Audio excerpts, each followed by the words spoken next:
comme j'avais fait ce pacte avec ce démon,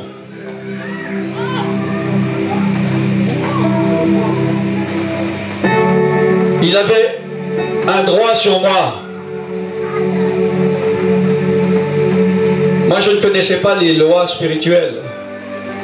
Mais ce n'est pas parce que tu ne connais pas les lois que tu n'es pas soumis aux lois. Si demain tu vas à Paris, tu descends de l'avion, tu poses ton pied sur le sol français et tu n'es plus sous les lois mauriciennes. Tu es sous les lois françaises. Et peut-être tu ne connais rien du tout, mais tu es soumis. Tu ne peux pas dire « Ah, je ne savais pas ». Je ne savais pas qu'on ne peut pas rouler à 50 à l'heure parce qu'à Maurice on peut. Le policier ne va pas te dire « Ah, tu ne savais pas, c'est pas grave ». Il va te dire « Tu as enfreint la loi. » Et tu dois payer, amen. Et spirituellement c'est pareil. Il y a un prix à tout. Rien n'est gratuit avec le diable. Tu crois qu'il te fait des cadeaux? Tu crois qu'il te fait... Il fait des choses pour toi parce qu'il t'aime et il veut te détruire. Et s'il te prête une roupie, tu vas devoir lui rembourser 1 million.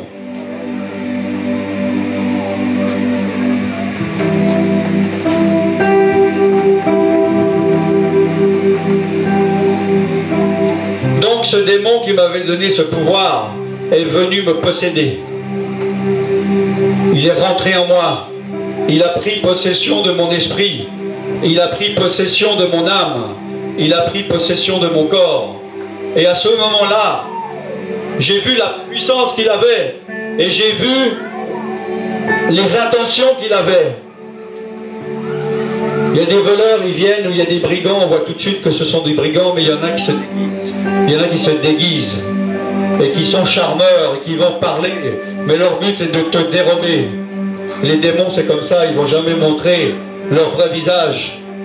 La Bible elle-même dit que le diable se déguise en ange de lumière. La Bible dit que des personnes sont sous la séduction des démons.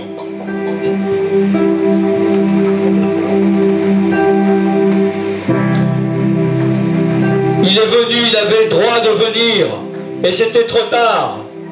J'ai compris à ce moment-là qu'il avait le droit de me posséder. Et son but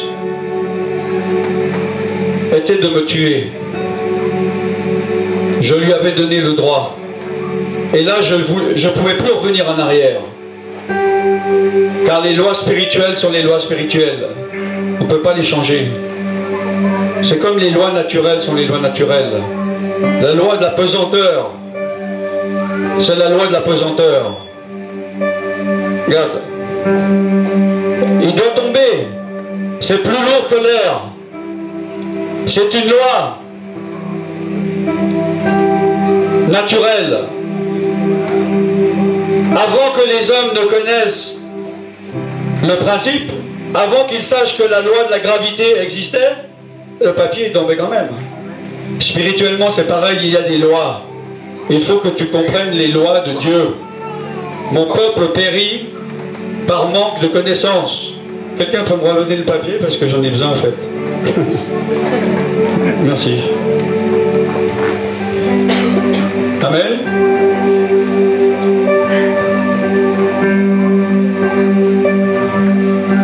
Peut-être tu as fait quelque chose avec le diable, tu étais voir des sorciers, tu as été fait des pactes, tu as demandé la protection d'un sorcier, d'un marabout. Peut-être que tu étais malade, tu as demandé que le pasteur prie le dimanche et que le sorcier prie le lundi. Peut-être que tu as demandé la protection à Dieu et tu as demandé la protection à un autre Dieu ou à un démon. Et tu es lié. Alors peut-être tu n'es pas possédé, mais tu es lié, il faut que tu sortes de ça.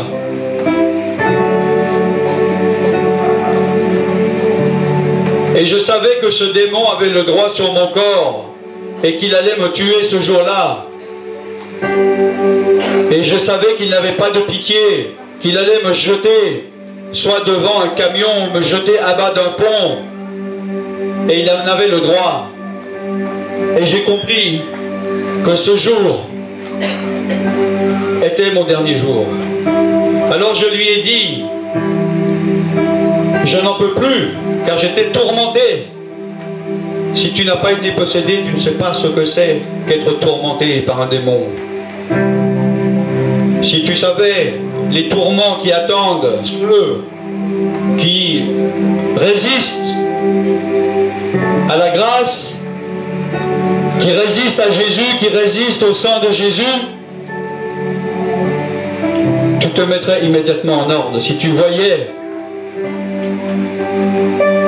les tourments qui attendent ceux qui ne sont pas sauvés, tu te repentirais immédiatement, tu ne jouerais pas avec ton salut éternel. L'éternité c'est long, ça n'a pas de fin. Tu ne comprends pas le principe de l'éternité car tu ne l'as jamais vécu. Ici tout est provisoire, tout change. Il y a un début à tout, il y a une fin à tout. L'éternité, il n'y a pas de début, il n'y a pas de fin. Quelque chose qui ne s'arrête jamais. Il n'y a pas de rédemption, il n'y a pas de changement possible.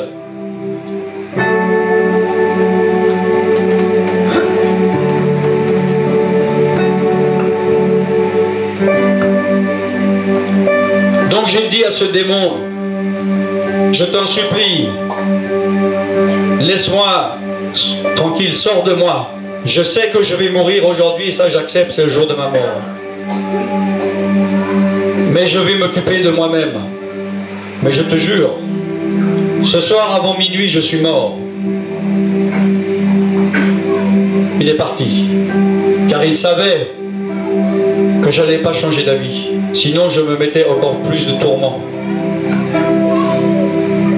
Il est parti, il a dû se dire, c'est bon, Alan Rich, on a eu. On peut déjà l'écrire sur le carnet. Un de plus en enfer. Et peut-être il était s'occuper d'une autre personne. Moi j'ai passé ma journée à chercher des médicaments pour être sûr que j'allais mourir. Et le soir, j'ai pris les médicaments, j'ai pris un verre d'eau. Et j'étais apaisé. Car je me suis dit, ici je suis tourmenté. Il n'y a rien de bon pour moi. Il n'y a aucune porte d'issue, de secours. C'est ma destinée de souffrir, autant partir. Je me suis dit que la mort c'est la fin des tourments. C'est la porte de sortie. Je croyais à la réincarnation. Mais je pensais aussi que quand j'allais mourir, c'est comme quand je vais dormir. Je perds conscience et je me réveille jamais. Plus de souffrance.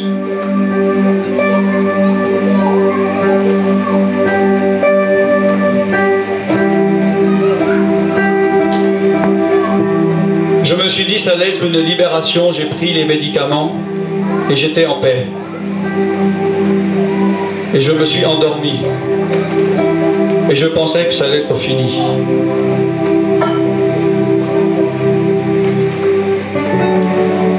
« 17 heures plus tard, on m'a trouvé inanimé. On m'a emmené à l'hôpital. Chemin faisant, je me réveille. J'étais étonné de me réveiller. Je ne pensais plus jamais me réveiller. Mais une chose encore plus surprenante, j'étais pas dans mon corps, j'étais à l'extérieur de mon corps. Moi, Alan Rich, tel que je suis maintenant dans ce corps, j'étais en dehors de mon corps. Et je savais que dans cette condition spirituelle, j'étais éternel. Là, je sais que je suis provisoire. Je sais que ce corps est provisoire. Tous les jours, il vieillit. Depuis ma naissance, le jour où je suis né, j'ai commencé à mourir. Et je vais redevenir poussière. Je sens que je suis provisoire. Mais quand tu es dans le monde spirituel, ton esprit, tu sais que tu es éternel. C'est-à-dire, il n'y a pas de fin. Il n'y a pas de changement possible. Ce qui est, est. on ne peut plus rien changer. Je me suis retourné en arrière, j'ai vu mon corps. Il était comme mort. Quelqu'un le secouait pour essayer de me réveiller. Ça me faisait sourire. Je me suis dit, elle ne se rend pas compte, elle ne sait pas que je ne suis plus dedans. C'est fini. Et j'ai regardé devant où j'allais. Et là, j'ai vu tous les esprits avec qui j'avais collaboré. Ces esprits, je pensais qu'ils étaient bons avec moi. Et j'ai vu leur vrai visage. Et ils étaient là pour me tourmenter. C'était un comité d'accueil. Ils m'attendaient. Ils avaient préparé leur plan. Et ils avaient des droits sur moi. Et là, j'ai vu la réalité. Et maintenant, je ne voulais plus mourir. Maintenant que je voyais ce qu'était la mort. Maintenant que j'avais compris leur manière d'agir, leur puissance et leur méchanceté, et qu'ils avaient le droit de me tourmenter pour l'éternité.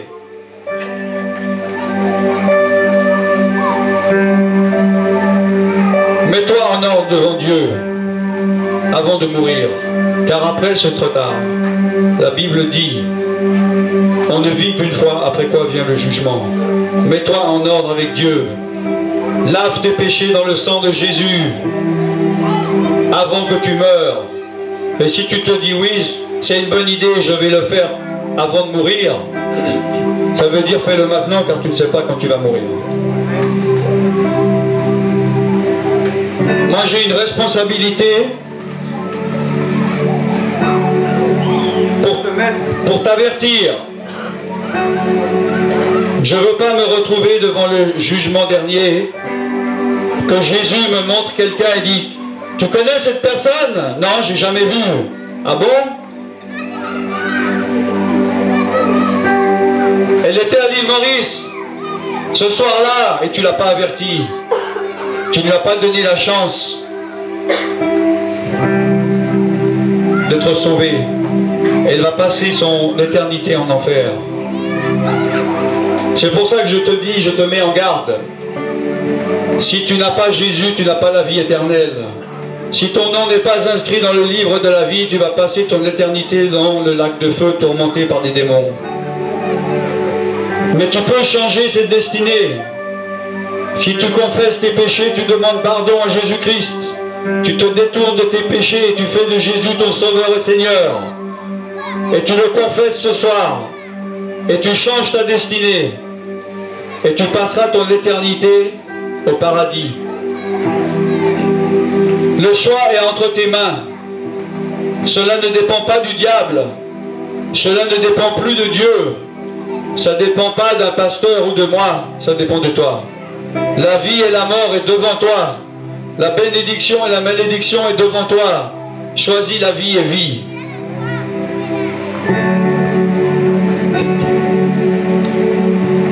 Combien de personnes se sont moquées de Dieu?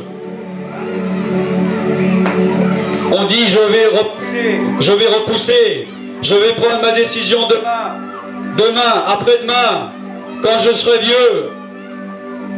Et il meurt subitement. Est-ce que tu crois que tu peux contrôler ta mort? Tu peux contrôler ton souffle? Et ils sont morts. Une seconde après, ils réalisent qu'il aurait fallu qu'ils se mettent en ordre alors qu'ils étaient en vie et qu'ils veulent retourner dans leur corps et qu'ils ne le peuvent pas. Ne sois pas de ceux-là, car là personne ne pourra venir t'aider, même Jésus. C'est trop tard. On ne vit qu'une fois, après quoi vient le jugement. Le purgatoire, ça n'existe pas. C'est une invention du diable. La réincarnation, ça n'existe pas, c'est une invention du diable qui veut te faire croire que tu peux te racheter toi-même. On ne vit qu'une fois.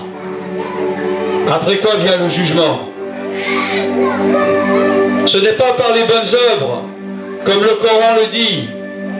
Si tu as plus de bonnes œuvres que de mauvaises œuvres, tu iras au paradis. Si tu as plus de mauvaises œuvres, tu iras en enfer. Non. La Bible dit, si ton nom n'est pas inscrit dans le livre de vie, même si tu as les meilleures œuvres du monde, tu ne pourras pas rentrer au paradis. Amen. Amen. Seulement si ta robe est blanche, lavée par le sang de l'agneau,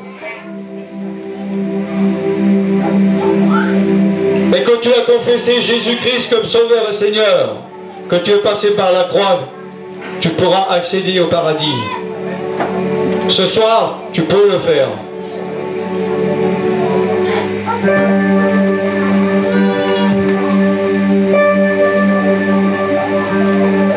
Ce n'est pas une question de connaître les choses de Dieu, mais de marcher dans les choses de Dieu.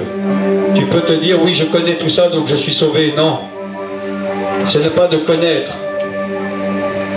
Tu ne peux pas te retrouver devant le jugement de Dieu et que ton nom n'est pas inscrit dans le livre de vie et dire, oh, je vais quand même rentrer au paradis, car je connais tous les versets de la Bible. Je connais 150 chrétiens. J'étais tous les dimanches à l'église. Laissez-moi rentrer dans le paradis. Non, il n'y a pas ton nom. Car tu n'as pas confessé tes péchés, tu ne t'es pas détourné, tu n'as pas marché avec Dieu. Tu as marché dans le monde. Tu as marché par ta chair.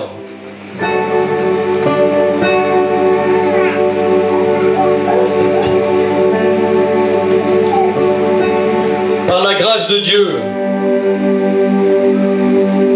Comme vous pouvez le voir, je suis toujours là, oui. C'est le même corps que j'avais. Hein. J'ai pu revenir dans mon corps. Amen. C'était une expérience de mort imminente. J'ai pu revenir. J'étais lié à mon corps.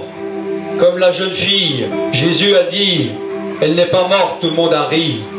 Mais il est dit que son âme est revenue dans son corps. Amen. La Bible dit, souviens-toi de ton Créateur, avant qu'il ne soit trop tard. Avant que le cordon d'argent ne se soit coupé, et que ton corps retourne à la poussière d'où il est venu, et que ton esprit retourne à Dieu qui l'a créé. Je me suis réveillé quelques jours plus tard. J'étais heureux d'être ici. Je me suis dit, je peux mettre ma vie en ordre. Je vais pouvoir. On m'a donné une deuxième chance. La vie m'a donné une deuxième chance. Je vais pouvoir me racheter. Je vais pouvoir changer ma destinée. Amen. Mais je ne savais pas comment faire.